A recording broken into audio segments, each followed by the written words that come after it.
A new intelligence report says Russia is behind sonic attacks that led to brain injuries of U.S. embassy personnel in both Cuba and China. U.S. officials using communication intercepts, signals intelligence, and spy talk to find evidence of Russian involvement.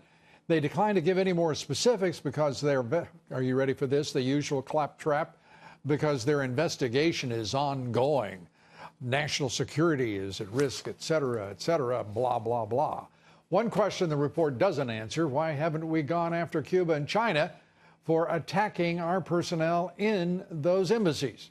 They guarantee our diplomat security while we operate within their borders, but in this case, considerable harm and a very foul-smelling allegation.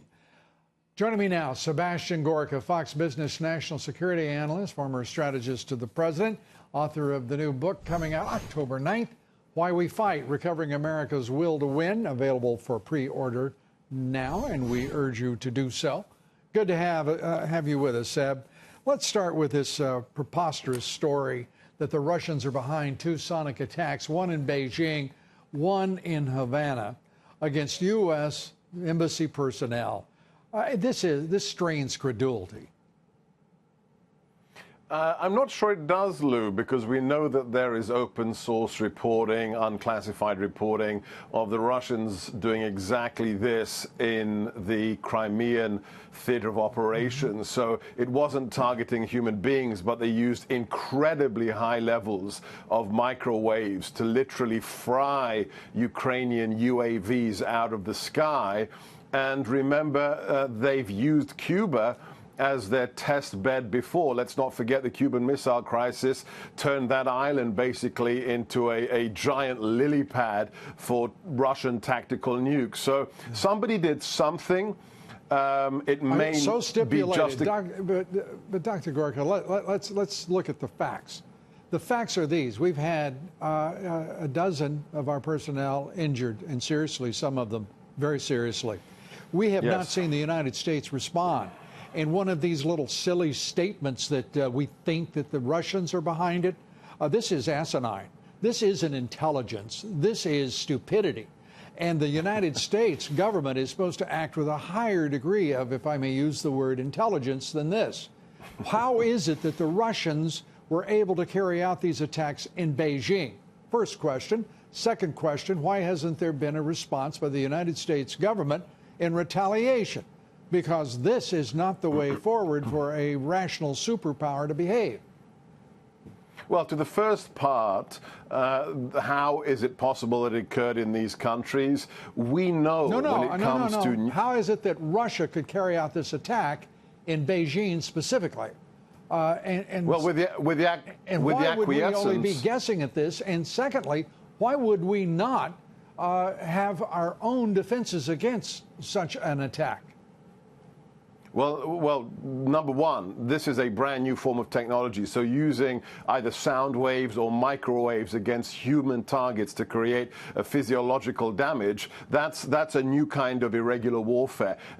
Why is it so hard to determine who did it? Because it's not a bullet. It's not a bomb. It has really very little fingerprints on it. But I think that our people will work out who's behind it. As to the response, well, that's another issue. It's been a year, man. I mean, this is not something for rationalization.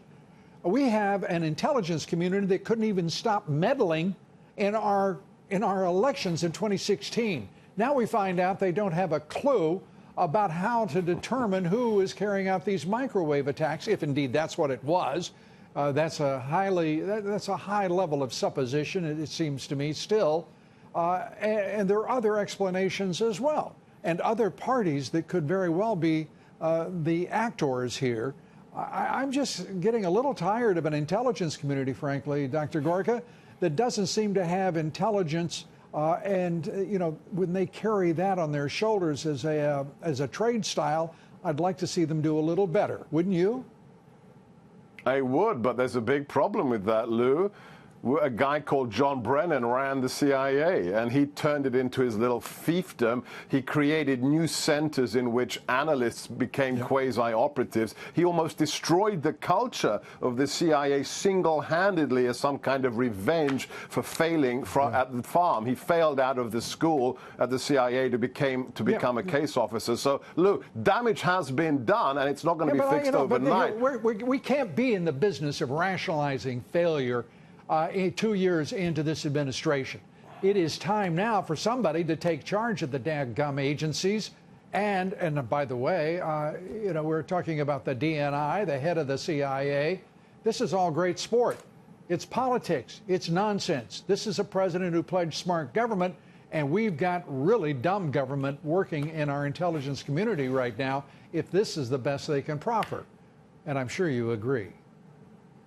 Lou, given the power that we have otherwise economically and politically, I have to agree. The intelligence community doesn't cut the mustard when it comes to how effective it should be. You won't hear me disagree with you on that, Lou. Okay, then we're going to continue to recommend your book. Dr. Sebastian Gorka, good to see you. Thanks so much. Thank you, Lou.